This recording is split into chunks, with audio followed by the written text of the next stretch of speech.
Alpha classes દુધરેજમાં આપ સૌનું હાર્દિક સ્વાગત છે। આજે આપણે ઇંગ્લિશ ગ્રામરનો ભાગ નંબર 9નો અભ્યાસ કરીશું। તો આની પહેલાંના જે 1 થી 8 ભાગ છે તે તમે જોઈ લેશો તો આ ભાગ તમને સરળતાથી સમજાઈ જશે। 1 થી 8 ભાગની અંદર આપણે જે ચર્ચા કરી છે તેમાંથી થોડું રિવિઝન કરી લઈએ।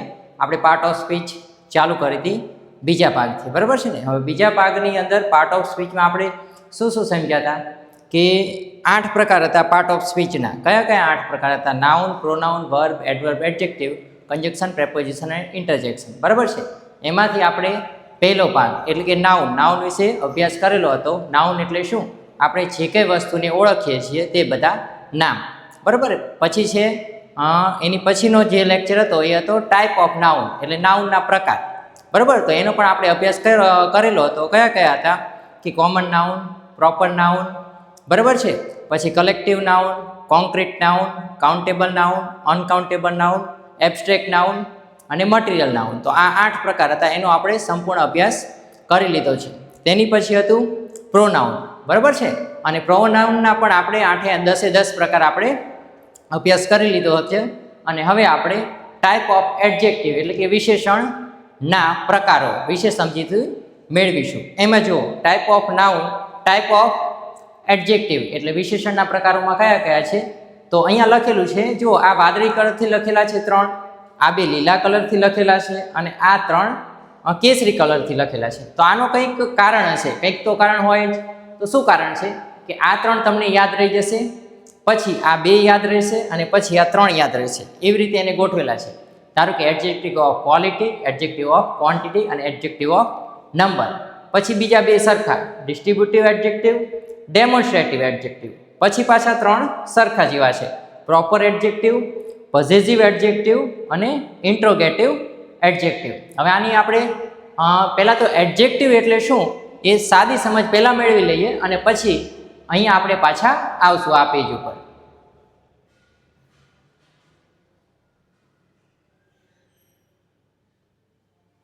ચાલો, અહીંયા છે એડજેક્ટિવ એટલે કે વિશેષણ। વ્યાખ્યા શું છે તો નામના અર્થમાં વધારો કે ઘટાડો કરતા શબ્દને વિશેષણ કહે છે। ઉદાહરણ કયા છે? બ્યુટીફુલ, ટોલ, ગુડ, રેડ, બરાબર ને એ। પછી જો વાક્ય કયું છે? She is beautiful girl. હવે જો નાઉન મેં તમને શીખડાવી દીધું છે, આ છે એ શું છે? પ્રોપર નાઉન છે। શું છે? Proper noun.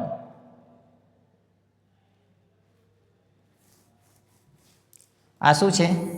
પ્રોપર નાઉન નહીં, કોમન નાઉન છે। શું છે? કોમન નાઉન, સામાન્ય નામ કે ઘણા બધા વ્યક્તિ અથવા વસ્તુને આપી શકાય। તો આપણે મોટા ભાગે છોકરી કોઈ પણ હોય તો એને આપણે છોકરી તરીકે બોલાવીએ છીએ, બરાબર ને। તો આ છે નાઉન એટલે કે નામ, અને એના અર્થમાં આ વધારો કરે છે એટલે કે એડજેક્ટિવ। તો સર્વનામની શું વ્યાખ્યા હતી? એની વ્યાખ્યા એવી હતી કે નામની જગ્યાએ વપરાય તો સર્વનામ, બરાબર છે। તો આ વ્યાખ્યા, ઉદાહરણ અને વાક્ય 3 થઈ ગયું છે। નામના અર્થમાં વધારો કે ઘટાડો કરતા શબ્દને વિશેષણ કહે છે। આટલું સમજ્યા પછી આપણે હવે એના પ્રકાર વિશે સમજીશું। ચાલો, એટલી ખબર પડી ગઈ કે વિશેષણ એટલે શું। તો નામના અર્થમાં વધારો અથવા ઘટાડો કરે તેને વિશેષણ કહે છે। ધારો કે ઊંચો છોકરો, ધારો કે કાળો છોકરો, કાળો વિજય, બરાબર ને। તો એ રીતે આપણે એ વ્યક્તિ અથવા વસ્તુની વિશેષતા દર્શાવશું। એ શબ્દ નામની જગ્યાએ નહીં વપરાય પણ નામની આગળ વપરાશે, એ ખાસ તમારે ધ્યાન રાખવાનું છે। હવે જો પહેલું આમાં લખેલું છે એડજેક્ટિવ ઓફ ક્વોલિટી એટલે કે ગુણવાચક વિશેષણ। હવે એ વિશેષણ તો હશે જ પણ એ શબ્દનો અર્થ કંઈક ગુણવાળો હશે। ધારો કે પ્રમાણિક માણસ, બરાબર ને, તો ઓનેસ્ટ મેન। તો જુઓ અહીંયા આપણે થોડું સમજીએ લખીને કે પ્રમાણિક માણસ, ઓનેસ્ટ મેન, આપણે એવું લખીશું ઓનેસ્ટ મેન। તો આ નામ છે, બરાબર, અને નામના અર્થમાં વધારો કરે છે એટલા માટે આ છે એડજેક્ટિવ। તો આ છે ગુણવાચક। તો આવા બધા શબ્દો આવશે, એ બધા શેમાં આવશે? ગુણવાચકમાં। સારો છોકરો, ઓનેસ્ટ મેન, એ બધું। પછી છે એડજેક્ટિવ ઓફ ક્વોન્ટિટી એટલે ક્વોન્ટિટી એટલે શું? જથ્થાવાચક આવશે કે એમાં જથ્થો દર્શાવે, 1 કિલો, 2 કિલો, 5 કિલો, 5 કિલો ચોખા, તો 5 કિલો એ જથ્થો છે, બરાબર છે। પછી છે એડજેક્ટિવ ઓફ નંબર, તો સંખ્યાવાચક। હું એમ કહું 5 છોકરા આ બાજુ આવો, 10 પેન માર્કેટમાંથી ખરીદીને લાવો, તો 10 પેન તમે ગુજરાતીમાં પણ સમજો કે 10 પેન, તો આ પેન એ નામ છે અને 10 એ એના અર્થમાં, નામના અર્થમાં વધારો કરે છે, એટલા માટે 10 શું થયું? વિશેષણ. અને વિશેષણમાં આ આંકડો છે, 10 એ શું છે? આંકડો છે, એટલા માટે નંબર, એડજેક્ટિવ ઓફ નંબર, બરાબર છે. પછીનું છે ડિસ્ટ્રીબ્યુટિવ એડજેક્ટિવ. હવે આ શબ્દ આપણે ભણી ગયા છીએ કે ડિસ્ટ્રીબ્યુટ એટલે વહેંચણું. તો વહેંચણી દર્શક શબ્દ તો કેવા હોય કે દરેક વિદ્યાર્થી પોતપોતાનું હોમવર્ક બતાવે, તો દરેક વિદ્યાર્થી, તો આ દરેક શું છે?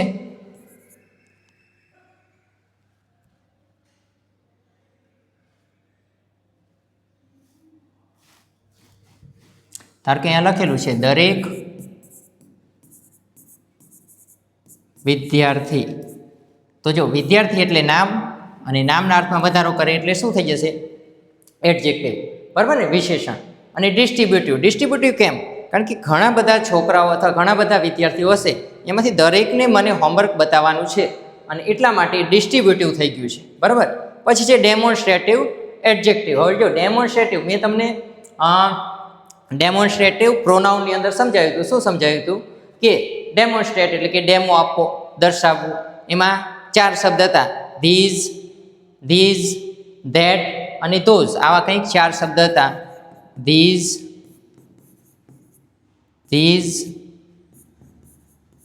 ધેટ અને ધોઝ. તો આ શબ્દ છે નજીક અને એકવચન માટે. પછી આ શબ્દ છે એ નજીક અને બહુવચન માટે. પછી આ શબ્દ છે દૂર અને એકવચન માટે.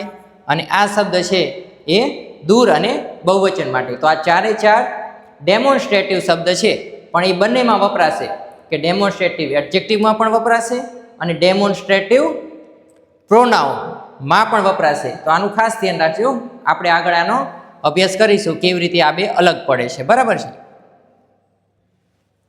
હવે જો ડેમોન્સ્ટ્રેટિવ એડજેક્ટિવ, એનું આપણે એક ઉદાહરણ લઈએ કે ધીઝ ઇઝ, અહીંયા આપણે લખીશું કે ધીઝ ઇઝ માય પેન. ચાલો અહીંયા લખી દઈએ, ધીઝ ઇઝ માય પેન.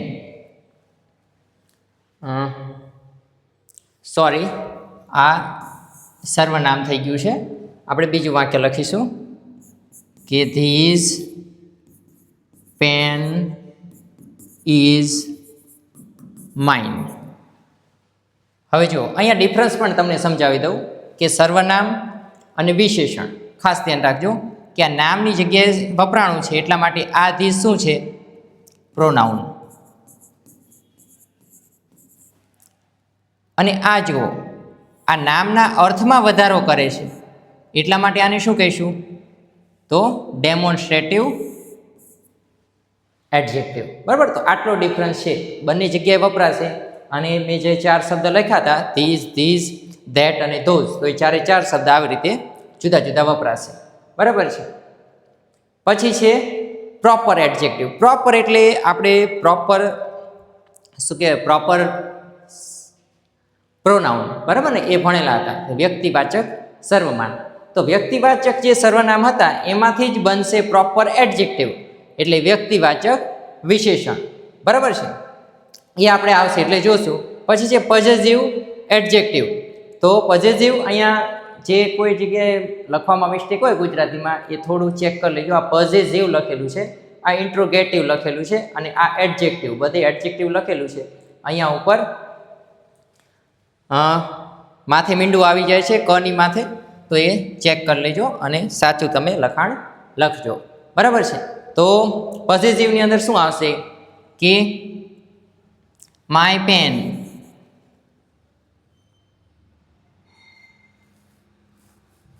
ચાલો અહીંયા હું લખું છું, માય પેન ઇઝ બ્લેક, બરાબર. આ મારી પેન છે, કાળા કલરની છે, તો માય પેન ઇઝ બ્લેક, આવું મેં લખ્યું છે. હવે આપણે આને સમજીએ છીએ પોઝેસિવ એડજેક્ટિવ. તો એડજેક્ટિવ તો પહેલાં થવું જોઈએ. તો આ નામ છે પેન, અને પેનના અર્થમાં વધારો કરે છે, એટલે કે એડજેક્ટિવ એટલે કે વિશેષણ. અને માલિકી બતાવે છે એટલા માટે માલિકી દર્શક વિશેષણ. તો થઈ ગયું પોઝેસિવ એડજેક્ટિવ. બરાબર. પછી છે ઇન્ટ્રોગેટિવ એડજેક્ટિવ. તો ઇન્ટ્રોગેટિવની અંદર પણ તમારે ખાસ ધ્યાન રાખવાનું છે, WH વાળા બધા આવશે. બરાબર ને, કે વુહુઝ પેન, બરાબર ને, કોની પેન. તો વુહુઝ એ શું થઈ ગયું, આવી રીતે લખ્યું આપણે, વુઝ પેન ઇઝ બ્લેક. સમજો કે વુહુઝ પેન ઇઝ બ્લેક. તો પેન અને એના અર્થમાં વધારો અથવા ઘટાડો કરે છે એટલા માટે આ વુહુઝ શું થઈ જશે, સર્વનામ. સર્વનામ શું, વિશેષણ. અને વિશેષણમાં પણ કયું, WH છે, પ્રશ્ન પૂછે છે એટલા માટે આ કેવું થઈ જશે, આ શબ્દ ઇન્ટ્રોગેટિવ એડજેક્ટિવ. તો 8 આ રીતે સાદી સમજ હતી. હવે આપણે વિગતવાર 8 પ્રકારનો અભ્યાસ કરીશું.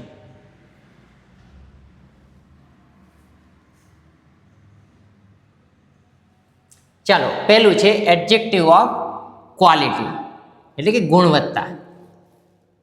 શું છે એડજેક્ટિવ ઓફ ક્વોલિટી, એટલે કે ગુણવત્તા. તો એમાં શું આવશે, તો જે શબ્દ નામ કે સર્વનામનો ગુણ, લક્ષણ, રંગ, આકાર કે સ્વભાવ દર્શાવે છે, બરાબર ને, તેને શું કહીશું, એડજેક્ટિવ ઓફ ક્વોલિટી. પછી છે વ્યક્તિ કે વસ્તુ કેવી છે તે દર્શાવે છે. પછી એનો ઉપયોગ છે, બરાબર. ધારો કે આ પેન કેવી છે, તો બ્લેક પેન. તો બ્લેક એ શું થઈ ગયું, કે ગુણવત્તા થઈ ગઈ એની, બરાબર છે. અને પેન એટલે નામ, અને નામના અર્થમાં વધારો કરે એટલે સર્વનામ, અને એનો ગુણ બતાવે એટલે એડજેક્ટિવ ઓફ ક્વોલિટી. તો જ્યારે એક જ વાક્યમાં એક કરતાં વધુ ગુણવાચક, જો ખાસ આ નિયમ છે, અહીંયા લખેલું છે ખાસ નિયમ. કેમ લખેલું છે, કે ઘણી વખત ગુણવાચક વિશેષણો આવે છે એક કરતાં વધારે આવે, ત્યારે ચોક્કસ ક્રમ અનુસરવો પડે છે. આને તમે ઓસાસ કોમ્પ એવું યાદ રાખજો તો તમને આરામથી યાદ રહી જશે. શું યાદ રાખવાનું છે, ઓસાસ કોમ્પ. ઓસાસ કોમ્પ એટલે ઓ એટલે ઓપિનિયન પહેલાં લેવાનો, અને એની પછી કદ લેવાનું, પછી ઉંમર લેવાની, પછી આકાર લેવાનો, પછી રંગ લેવાનો, પછી એનું ઉદ્ભવ સ્થાન લેવાનું, અહીંયા ઉદ્ભવ લખેલું છે. પછી મટીરિયલ એટલે પદાર્થ હોય તો પછી પદાર્થનું નામ લેવાનું, અને પછી પર્પઝ એટલે કે એનો હેતુ શું છે. પર્પઝ એટલે હેતુ. જુઓ અહીંયા કંઈક લખેલું છે કે she is a smart student. તો તેણી ચતુર વિદ્યાર્થી છે, તેણીની ચતુર વિદ્યાર્થીની છે. તો સ્ટુડન્ટ શું છે, કોમન નાઉન, અને નામના અર્થમાં વધારો કરે છે એટલે આ સ્માર્ટ શું છે, વિશેષણ છે. અને બીજું આ એની ગુણવત્તા દર્શાવે છે એટલા માટે આ છે એડજેક્ટિવ ઓફ ક્વોલિટી. હવે જો આ બીજા વાક્યમાં આ નિયમ લાગે છે, હી બોટ અ. હવે જો ઘણા બધા એના વિશેષણ છે, beautiful, small, round, wooden, table. તો અહીંયા નામ આ છે, ધ્યાન રાખજો કયું છે, નામ ખાલી ટેબલ છે. પછી કેવું ટેબલ, તો વુડનનું. પછી કેવું ટેબલ, તો ગોળ ટેબલ. પછી કેવું ટેબલ, તો નાનું ટેબલ. પછી કેવું ટેબલ, તો સરસ ટેબલ. બરાબર. તો આ બ્યુટીફુલ છે, સ્મોલ છે, રાઉન્ડ છે, અને વુડન છે, એ આ લાઈનમાં તમારે વાપરવાના આવશે. ઓસાસ કોમ્પ 2-3 વખત તમારે બોલવાનું, ઓસાસ કોમ્પ, ઓસાસ કોમ્પ, ઓસાસ કોમ્પ, એટલે આ નિયમ તમને યાદ રહી જશે. પછી ઉદાહરણ તો અહીંયા આપણે સમજી લીધા. તો આ પહેલું એડજેક્ટિવ પૂરું, એડજેક્ટિવ ઓફ ક્વોલિટી. હવે આપણે નંબર 2 જઈશું. ચાલો, આ છે એડજેક્ટિવ ઓફ ક્વોન્ટિટી. શું છે એડજેક્ટિવ ઓફ ક્વોન્ટિટી? ચાલો, એમાં શું છે,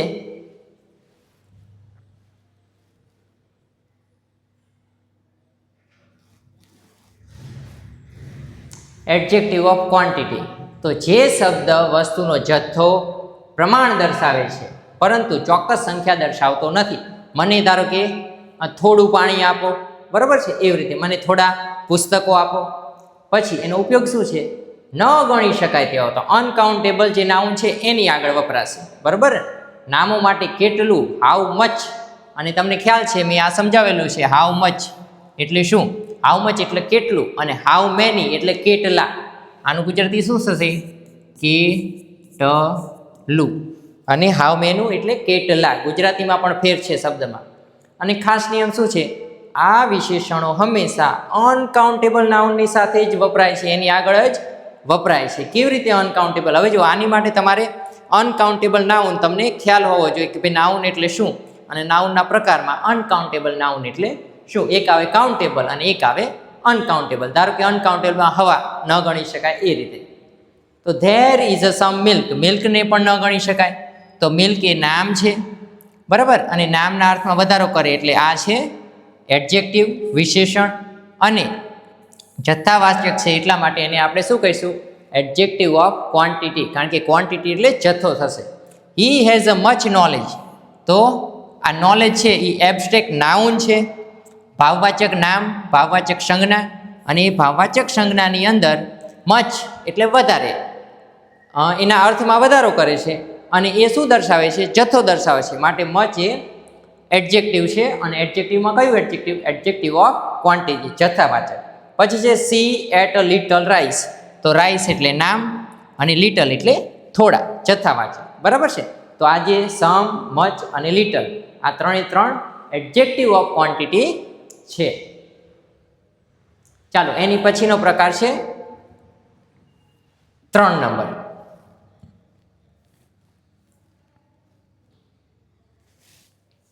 ચાલો 3 નંબરની અંદર આપણે જોઈશું એડજેક્ટિવ ઓફ નંબર. હવે જો નંબર અને ક્વોન્ટિટીમાં તમે ખાસ ધ્યાન રાખજો, ઇન્ટરચેન્જ ન થઈ જાય. કે ક્વોન્ટિટીની અંદર સમ કેટલું એ નહીં ખબર પડે, બરાબર. નંબરમાં તમને ખબર પડશે 5 પેન, 10 પેન, 15 પેન એવી રીતે. પણ આ નંબરની અંદર તમને ખબર પડશે, પણ પહેલાં શું કે આની પહેલાં આપણે જે ભણ્યા છે કે એડજેક્ટિવ ઓફ ક્વોન્ટિટી, જથ્થાવાચક વિશેષણ, એમાં આપણને ખબર નહીં પડે કેટલું છે. મને થોડું પાણી આપો, તો એ વિશેષણ છે, કેવું? જથ્થાવાચક. પછી હું એમ કહું મને 5 ગ્લાસ પાણી આપો, તો એ છે એડજેક્ટિવ ઓફ નંબર. ચાલો જોઈએ. તો આની વ્યાખ્યા છે, શું છે વ્યાખ્યા? કે જે શબ્દ ગણી શકાય તેવી વસ્તુ કે વ્યક્તિની ચોક્કસ સંખ્યા કે ક્રમ દર્શાવે છે તેને આપણે શું કહીએ છીએ? Adjective of number. અને એ ઉપયોગ ક્યાં થાય છે? પહેલું હતું એ ન ગણી શકાય તેવા નામમાં હતું, અને આ એ ગણી શકાય તેવા નામની અંદર છે. જુઓ, ગણી શકાય તેવા નામો, કાઉન્ટેબલ નાઉન. તો નામો માટે કેટલા, હાઉ મેની, અત્યારે મેં તમને આગળ કીધું છે ઉપર, હાઉ મેની એટલે કેટલા, અને હાઉ મચ એટલે કેટલું. પછી કયા ક્રમે, ઇન વોટ ઓર્ડર, શું યાદ રાખવાનું છે? In vote order. અને ઓર્ડર બે પ્રકારના છે. કઈ રીતે? એક છે કાર્ડિનલ અને એક છે ઓર્ડિનલ. હવે એનો આપણે અભ્યાસ કરીશું. ખાસ નિયમ શું છે? ડેફિનિટ, નિશ્ચિત. નિશ્ચિતની અંદર બે પ્રકાર છે. એક કાર્ડિનલ, 1 2 3 4 5. ધારો કે give me 5 પેન, તો 5 પેન, બરોબર ને? તો 5 પેન એ શું થયું? કાર્ડિનલ છે. પછી આઈ ગોટ ફર્સ્ટ ક્લાસ, તો ફર્સ્ટ શું થયું છે? આ ફર્સ્ટ એ ઓર્ડિનલ થયું છે. તો કાર્ડિનલ અને ઓર્ડિનલ એ બંને તમારે યાદ રાખવાના છે. 1 2 3 4 5 એ આવશે કાર્ડિનલમાં, અને ફર્સ્ટ, સેકન્ડ, થર્ડ એ બધું આવશે ઓર્ડિનલમાં. પછી ઇનડેફિનિટ, આ ડેફિનિટ હતા, ચોક્કસ. ઇનડેફિનિટમાં કયા આવશે? મેની, ફ્યુ, સેવરલ અને સમ. મેની એટલે ઘણા, ફ્યુ એટલે થોડાક, સેવરલ એટલે કેટલાક, અને સમ એટલે થોડાક. જો ગણી શકાય તેવા નામ સાથે હોય તો. પણ અહીંયા તમારે શું ધ્યાન રાખવાનું? મેની હોય પણ મેની પેન એ રીતે હોવું જોઈએ. હાઉ મેની પેન, બરોબર છે? How many pens. તો અહીંયા જો લખેલું છે આઈ હેવ અ 2 પેન્સ, આ પેનને ગણી શકાય છે, અને આ 2 છે એટલે આ શું આવશે? 2 એટલે કાર્ડિનલમાં આવશે. પછી હી ગોટ ફર્સ્ટ રેન્ક, તો ફર્સ્ટ શેમાં આવશે? ઓર્ડિનલ રેન્કમાં આવશે. પછી અહીંયા જુઓ મેની બોયઝ, આ બોયને ગણી શકાય છે, હા, એટલા માટે આ મેની શેમાં આવશે? આ મેની આવશે એડજેક્ટિવ ઓફ નંબરની અંદર આ મેની આવશે. અને મેનીનો ઘણી જુદી જુદી જગ્યાએ ઉપયોગ થતો હશે, તો એ મુજબ આપણે એનો અભ્યાસ કરીશું. ચાલો આની પછી જે 4 નંબર,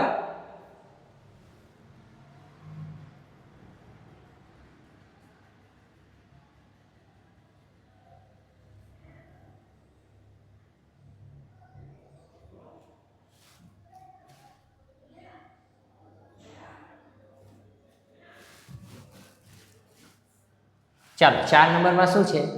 ડિસ્ટ્રીબ્યુટિવ એડજેક્ટિવ. આ આપણે આગળ ડિસ્ટ્રીબ્યુટિવ પ્રોનાઉન ભણી ગયા છીએ, તો એ જ સ્વરૂપનું છે. એવા જ શબ્દો આમાં પણ આવશે. વહેંચણી દર્શક વિશેષણ, પણ તે નામની જગ્યાએ વપરાશે, અને આ નામના અર્થમાં વધારો અથવા ઘટાડો કરશે. તો જે શબ્દ સમૂહમાંથી દરેક વ્યક્તિ કે વસ્તુનો અલગ અલગ નિર્દેશ કરે છે તેને આપણે શું કહીશું? Distributive adjective. Each, every, either, neither. જો ઈચ એટલે દરેક, એવરી એટલે દરેક, આઈધર એટલે બેમાંથી એક અને નાઈધર એટલે બેમાંથી એક પણ નહીં. ખાસ યાદ રાખવાનું છે. અને આ બે હંમેશા આ પણ બે વ્યક્તિ અથવા વસ્તુ માટે વપરાશે અને આ પણ બે વ્યક્તિ અથવા વસ્તુ માટે વપરાશે. પછી એક બોથ છે, બોથ એટલે બંને, એ પણ બે વ્યક્તિ અથવા વસ્તુ માટે વપરાય છે. ઉપયોગ શું છે?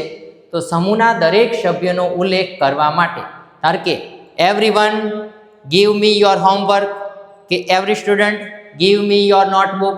તો તમે બધા વિદ્યાર્થી મને તમારી બુક આપો. એનો મતલબ શું છે? મેં કીધું છે ઘણા બધાને, પણ હરેક વ્યક્તિ આવીને મને નોટ બતાવશે. એટલા માટે એ શું થઈ જશે? ડિસ્ટ્રીબ્યુટિવ એડજેક્ટિવ. કારણ કે બધાને કીધું છે ને, એ બધા ભેગા થઈને એક એક એક એક કરતાં મને આપશે. અને હવે એનો ખાસ નિયમ શું છે એ જોઈ લઈએ કે ડિસ્ટ્રીબ્યુટિવ એડજેક્ટિવ પછી આવતું નાઉન અને વર્બ હંમેશા એક વચન હોય અને હોય જ છે. કાયમ શું હોય? એક વચન. જુઓ અહીંયા લખેલું છે ઈચ બોય, તો વોઝ છે એ ટુ બીના ક્રિયાપદનું ભૂતકાળનું રૂપ. બરાબર ને? ટુ બીના ક્રિયાપદ જેને ન યાદ હોય પહેલું લેક્ચર જોઈ અને યાદ કરી લેજો કે ટુ બીના ક્રિયાપદ ટુ બી એટલે હોવું, અસ્તિત્વ દર્શાવે છે. ટુ બીના ક્રિયાપદ વર્તમાન કાળમાં એમિઝા, ભૂતકાળમાં વોઝ વેર અને ભવિષ્યકાળમાં સેલ વિલ. ખાસ યાદ રાખવાના છે. તો અહીંયા વોઝ છે એ એક વચન છે. પછી every student must bring a notebook, તો દરેક વિદ્યાર્થીએ નોટબુક લાવવી ફરજિયાત છે. તો આ થઈ ગયું ડિસ્ટ્રીબ્યુટિવ એડજેક્ટિવ. ચાલો, અને આની પછી છે 5 નંબર ડેમોન્સ્ટ્રેટિવ એડજેક્ટિવ. કયું છે? ડેમોન્સ્ટ્રેટિવ એડજેક્ટિવ. તો મેં હમણાં તમને વાત કરી હતી ધીસ, ધેટ, એ બધા શબ્દો અહીંયા આવશે. ચાલો, જે શબ્દ ચોક્કસ વ્યક્તિ, વસ્તુ, સ્થળ તરફ ઇશારો કે નિર્દેશ કરે છે તેની માટે ડેમોન્સ્ટ્રેટિવ એડજેક્ટિવ એટલે કે દર્શક વિશેષણ વપરાય છે. અહીંયા જો આ નજીક છે તો ધીસ, બરાબર ને? પછી આ દૂર છે અને એક વચન છે એટલા માટે ધેટ. પછી આ કયું પુસ્તક? તારું છે, તો અહીંયા આ દૂર છે, નજીક છે એટલા માટે એક મિનિટ, ઉપયોગ. આ ઉપયોગમાં છે, સોરી.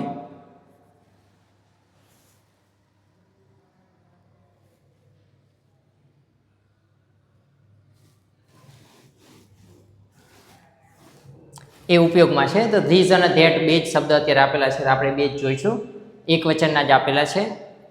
એક વચન નજીક અને એક વચન દૂર. પછી આ પણ નજીક બહુવચન અને આ પણ દૂર બહુવચન, એ રીતે આપેલું છે. કયું, કઈ, કયો, વિચ વનનો જવાબ આપવા માટે.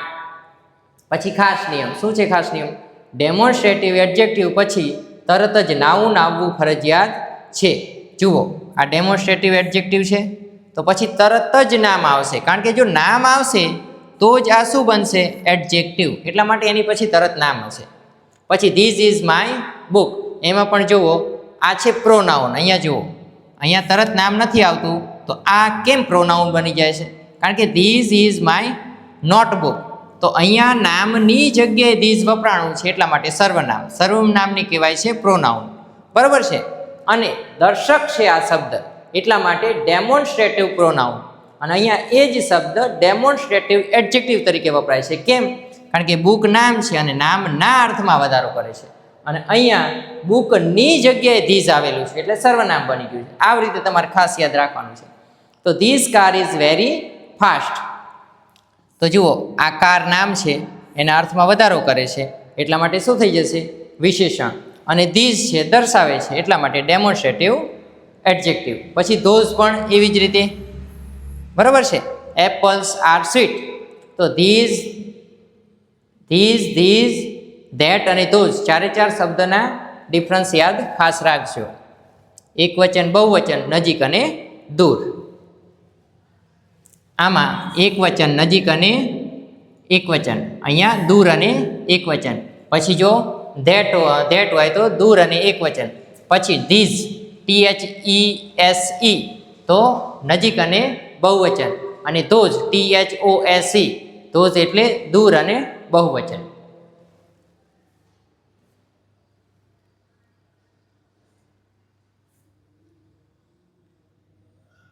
ચાલો અહીંયા એના ડિફરન્સ આપેલા છે, મેં તમને અત્યારે વાત કરીને. અહીંયા જો શબ્દ છે ધીસ, તો આ જગ્યાએ વપરાણો છે ડેમોન્સ્ટ્રેટિવ પ્રોનાઉન તરીકે અને આ જગ્યાએ વપરાણો છે ડેમોન્સ્ટ્રેટિવ એડજેક્ટિવ તરીકે. જુઓ બંને વાક્ય સરખા જ લાગશે, બંને જગ્યાએ ધીસ જ છે, છતાં પણ બંનેનું ગ્રામેટિકલ વ્યાકરણની દ્રષ્ટિએ નામ અલગ અલગ છે. ધીસનો અર્થ છે આ, નજીક અને એકવચન. તો ધીસ ઇઝ અ કેટ નામની જગ્યાએ વપરાણું છે એટલે કે સર્વનામ એટલે પ્રોનાઉન, અને દર્શક છે એટલા માટે ડેમોન્સ્ટ્રેટિવ પ્રોનાઉન. અહીંયા જુઓ આ નામ છે કેટ. કેટ શું છે? નામ છે, અને નામના અર્થમાં વધારો કરે છે. આ કેટ નામ છે અને આ નામના અર્થમાં વધારો કરે છે એટલા માટે વિશેષણ. તો ધીસ કેટ ઇઝ ક્યુટ. આ બીજો શબ્દ જુઓ શું છે? ધેટ એટલે પહેલું અને એક વચન અને દૂર છે, ધ્યાન રાખજો આ દૂર, આ નજીક, બરાબર છે. તો ધેટ ઇઝ અ કાર. જો આ નામની જગ્યાએ વપરાણું છે એટલા માટે પ્રોનાઉન સર્વનામ, બરાબર છે, અને દર્શાવે છે એટલા માટે ડેમોન્સ્ટ્રેટિવ. પછી આ કાર છે નામ, અને નામના અર્થમાં વધારો કરે છે એટલા માટે એડજેક્ટિવ વિશેષણ. તો ડેમો અને દર્શક છે એટલા માટે ડેમોન્સ્ટ્રેટિવ એડજેક્ટિવ. પછી અહીંયા છે ધીસ, તો આ છે બહુવચન. અહીંયા આ બહુવચન લખેલું છે, આ ચેકી નાખજો, આ બહુવચન, અને એનો શબ્દ છે આ, આનું ગુજરાતી થાય આ બહુવચન, અને આ નજીક, બરાબર, નજીક માટેનું છે ધીસ. ઝાઝી વસ્તુઓ અને નજીક હોય તો આ ધીસ વપરાય છે. તો ધીઝ આર ફ્લાવર નામની જગ્યાએ વપરાણું એટલા માટે સર્વનામ, બરાબર, દર્શક છે એટલા માટે ડેમોન્સ્ટ્રેટિવ પ્રોનાઉન, બરાબર છે. ઓકે, પછી આ ફ્લાવર નામ છે અને આ નામની જગ્યાએ વપરાણું છે એટલા માટે આ વિશેષણ, અને દર્શક છે એટલા માટે ડેમોન્સ્ટ્રેટિવ વિશેષણ. પછી ધોઝ, તો ધોઝ આર બર્ડ્સ. હવે જો વાક્ય પણ બધા આપણે અહીંયા સહેલા લીધેલા છે, તેથી તમને એમનું ગુજરાતી પણ સરળતાથી આવડી જાય અને સમજવામાં કોઈ મિસ્ટેક ન થાય. તો ધોઝ આર બર્ડ્સ પહેલા પક્ષીઓ છે, બરાબર છે. પછી ધોઝ બર્ડ્સ આર ફ્લાઇંગ પહેલા પક્ષીઓ ઉડી રહ્યા છે. તો આ બર્ડ છે નામ છે, નામના અર્થમાં વધારો કરે એટલે વિશેષણ, અને દર્શાવે છે એટલા માટે ડેમોન્સ્ટ્રેટિવ એડજેક્ટિવ. અહીંયા નામની જગ્યાએ વપરાય છે એટલા માટે સર્વનામ, અને દર્શાવે છે એટલા માટે ડેમોન્સ્ટ્રેટિવ પ્રોનાઉન.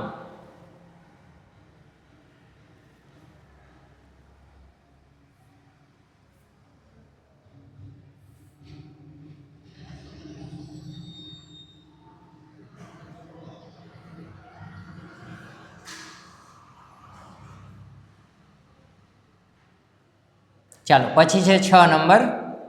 6 નંબરમાં શું છે? Proper adjective.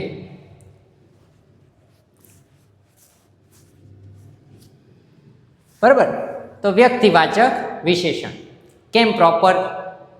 તો એનું કારણ છે કે કોઈ ચોક્કસ વ્યક્તિ માટે વાત કરી હશે, કોઈ ચોક્કસ વસ્તુ માટે વાત કરી હશે.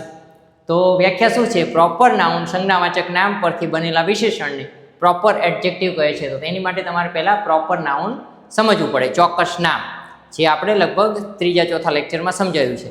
ઉપયોગ શું છે? દેશ, સંસ્કૃતિ કે સ્થાન સાથે સંબંધિત ગુણ દર્શાવવા માટે. એનો ખાસ નિયમ શું છે? તો પ્રોપર એડજેક્ટિવનો પહેલો અક્ષર હંમેશા કેપિટલ હોય છે, ધ્યાન રાખવાનું. જુઓ આ ઇન્ડિયન, ચાઇનીઝ, અમેરિકન, બરાબર છે. તો આ બધા જે શબ્દો છે એ પ્રોપર એડજેક્ટિવના છે એટલા માટે પહેલો અક્ષર કેવો છે? કેપિટલ. આ રીતે તમે લખી શકતા નથી, બરાબર છે, આ રીતે નથી લખાતું. તો કેપિટલ અને સ્મોલ કેવી રીતે લખવા એ મેં તમને પહેલા ભાગમાં શીખડાવેલું છે, ત્યાંથી તમે ચેક કરી લેજો. પછી ઇંગ્લિશના ઉદાહરણ. ઇન્ડિયા, તો આઈ લવ ઇન્ડિયન ફૂડ. તો અહીંયા જુઓ આ ઇન્ડિયન અને આ ફૂડ, બરાબર ને. તો મને ભારતીય ખોરાક ગમે છે. તો ફૂડ એટલે નામ, અને ઇન્ડિયન એ નામના અર્થમાં વધારો કરે છે એટલા માટે શું થઈ ગયું છે? ઇન્ડિયન એડજેક્ટિવ એટલે કે વિશેષણ. અને વિશેષણમાં કયું? પ્રોપર એડજેક્ટિવ, કારણ કે કોઈ વ્યક્તિ, વસ્તુ, દેશ, સ્થાન માટે વપરાણું હોય તે, બરાબર છે. પછી શેક્સપિયરનું વાક્ય છે, કે હી સ્ટડીડ શેક્સપિયરિયન ડ્રામા. તો ડ્રામા એટલે શું છે? નામ, અને નામના અર્થમાં વધારો કરે છે. કોના ડ્રામા? તો શેક્સપિયરિયનના, બરોબર ને? તો એની માટે એને શું કહીશું? પ્રોપર એડજેક્ટિવ, કે વ્યક્તિની જગ્યાએ વપરાણું છે, એની કોઈ વસ્તુનો ઉપયોગ કરે છે, એટલા માટે એના ગુણગાન કંઈક ગાય છે.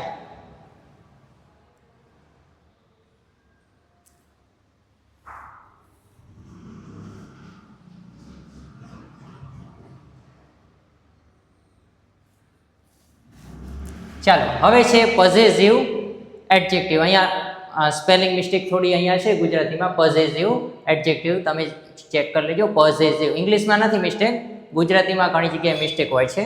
માલિકી દર્શક વિશેષણ. જે શબ્દ કોઈ વસ્તુ કે વ્યક્તિ પર કોની માલિકી છે કે સંબંધ કોનો છે તે દર્શાવે છે. ઉપયોગ શું છે? કોનું, ઉહુઝ. આ શબ્દ ખાસ આવશે. કયો આવશે? ઉહુઝ.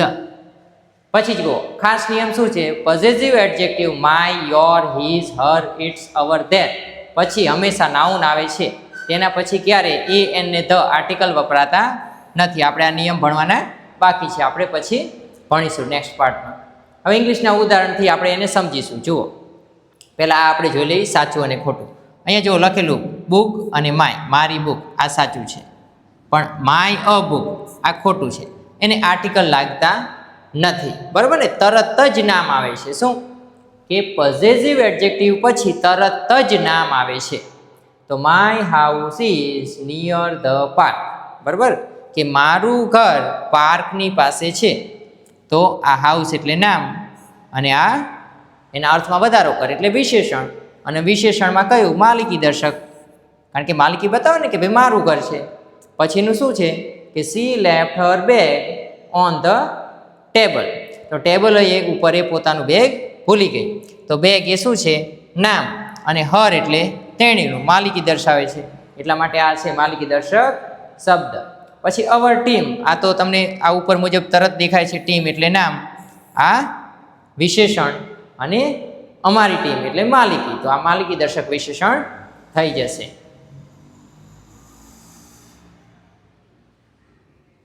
ચાલો, આની પછી છે 8 નંબર, અને છેલ્લો નંબર છે 8 નંબર, ઇન્ટ્રોગેટિવ પ્રશ્નવાચક વિશેષણ, ઇન્ટ્રોગેટિવ એડજેક્ટિવ. અહીંયા થોડું લખવામાં કંઈ મિસ્ટેક હોય તો ચેક કરી લેજો. ઇન્ટ્રોગેટિવ બરોબર જ છે. તો WH શબ્દ આપણે પાછા બીજી વખત આવ્યા છે. નામની સાથે વપરાઈને પ્રશ્ન પૂછવાનું કામ કરે છે. ઉપયોગ શું છે? નામ વિશે પ્રશ્ન પૂછવા માટે, બરાબર? કેવી રીતે? ખાસ નિયમ જો અહીંયા, which book do you want? તમને કયું પુસ્તક જોઈએ છે? તો બુક એ નામ છે, અને નામના અર્થમાં વધારો કરે એટલે વિશેષણ છે. અને આ પ્રશ્ન પૂછે છે એવો શબ્દ છે, એટલા માટે પ્રશ્નવાચક વિશેષણ, બરાબર? હવે જો ખાસ નિયમમાં જોઈ લો, આ શબ્દો વોટ, વિચ, હુઝ પછી તરત જ નાઉન આવવું જોઈએ. જો આ શબ્દ પછી ક્રિયાપદ આવે તો ઇન્ટ્રોગેટિવ પ્રોનાઉન બની જશે. શું બની જશે?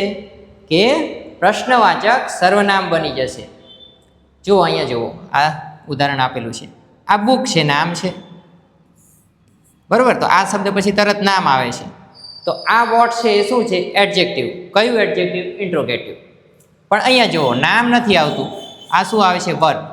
અને વર્બ આવે છે એટલા માટે નામની જગ્યાએ વપરાણું છે. તો નામની જગ્યાએ વપરાણું છે પ્રોનાઉન. પ્રોનાઉનમાં કેવું? Interrogative adjective. આ છે ઇન્ટ્રોગેટિવ એડજેક્ટિવ, અને આ છે ઇન્ટ્રોગેટિવ પ્રોનાઉન, બરાબર? ચાલો, હુઝ પેન ઇઝ ધીસ? આ પેન કોની છે? તો પેન એ નામ, અને આ વિશેષણ. અને વિશેષણમાં કયું? Interrogative adjective. ચાલો, 8 એ 8 પ્રકાર પૂરા થઈ ગયા છે. આપણે થોડું સામાન્ય એનું રિવિઝન કરી લઈએ.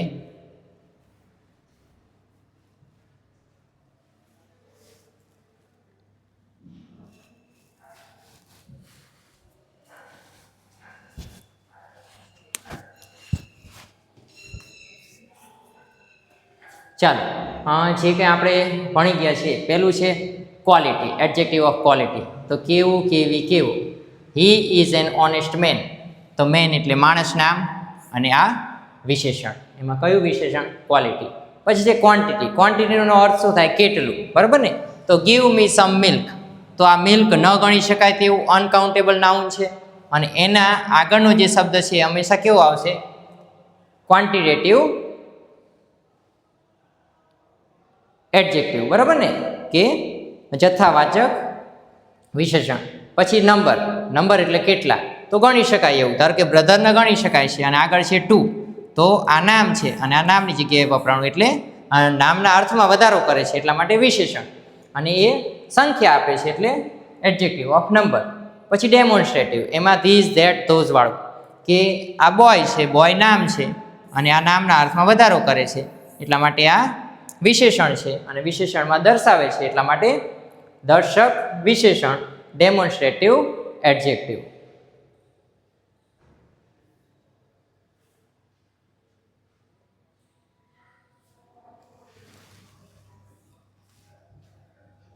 ચાલો પછી બાકી કયા છે? પોઝેસિવ એટલે કે માલિકી દર્શક. હમણાં આપણે જે વાત કરી કે માલિકી દર્શક, બરાબર છે. કોનું? તો વેર ઇઝ યોર કાર, કે તારી કાર ક્યાં છે. પછી આમાં જો કાર એ નામ છે અને યોર એટલે માલિકી દર્શક વિશેષણ, એટલે કે પોઝેસિવ વિશેષણ એડજેક્ટિવ. પ્રોપર, પ્રોપર એટલે વ્યક્તિની, વ્યક્તિ વસ્તુ એની જગ્યાએ અથવા કોઈ દેશ અથવા કોઈ સ્થાન માટે વપરાણું હશે, ખાસ નામ પરથી બનેલું હોય છે. શું છે? કે ટી, તો કેવી ટી? ચાઇનીઝ ટી, બરાબર ને. તો નામ છે ટી અને એના અર્થમાં વધારો કરે છે એટલે વિશેષણ, અને એ કોઈ દેશની છે એટલા માટે એને ચાઇનીઝ કીધું છે, તો ચાઇનીઝ શબ્દ એ શું થઈ જશે? Proper adjective. પછી ઇન્ટ્રોગેટિવ, WH વાળો, કે પેન, પેન એ નામ છે, નામના અર્થમાં વધારો કરે એટલે વૂઝ એ શું છે? વિશેષણ, અને પ્રશ્નવાચક છે એટલા માટે ઇન્ટ્રોગેટિવ એડજેક્ટિવ. પછી ડિસ્ટ્રીબ્યુટિવ, એક જ સમયે એક જ નામ, તો એવરી ચાઇલ્ડ નીડ્સ લવ, તો દરેક બાળકને પ્રેમ જોઈએ છીએ, તો ચાઇલ્ડ એ નામ છે અને આ એવરી શું છે? વિશેષણ, અને વિશેષણમાં દરેકને એટલા માટે ડિસ્ટ્રીબ્યુટિવ એડજેક્ટિવ. ચાલો તો અહીંયા આપણો આ લેક્ચર સમાપ્ત થાય છે, અને આની પછી હવે આપણે વર્બનો અભ્યાસ કરવાનો છે. તો વર્બ માટે મેં એકદમ સરળ અને આસાનીથી સમજાઈ જાય એ રીતનું મટીરિયલ તૈયાર કરેલું છે. તો વર્બ ખાસ બધાએ સમજવા પડશે, કારણ કે તમે જ્યારે કાળ શીખશો ત્યારે તમારે હરેક જગ્યાએ શું ઓળખવાનું આવશે કે ભાઈ આમાં તમે ક્રિયાપદને ઓળખો, વર્બને ઓળખો, અને ટુ બીના ક્રિયાપદ તો મેં તમને કહી જ દીધા છે. એમ છતાં પણ કેટલી પ્રકારના ક્રિયાપદ હોય છે, એનો ઉપયોગ ક્યાં થાય છે, બરાબર છે. ટુ બીના ક્રિયાપદ કયા છે, મોડલ ઓક્ઝિલરી કયા છે, બરાબર. તો આ બધા આપણે એના પ્રકાર ભણીશું. એ આવતા લેક્ચરમાં વર્બનો આપણે ભાગ ભણીશું.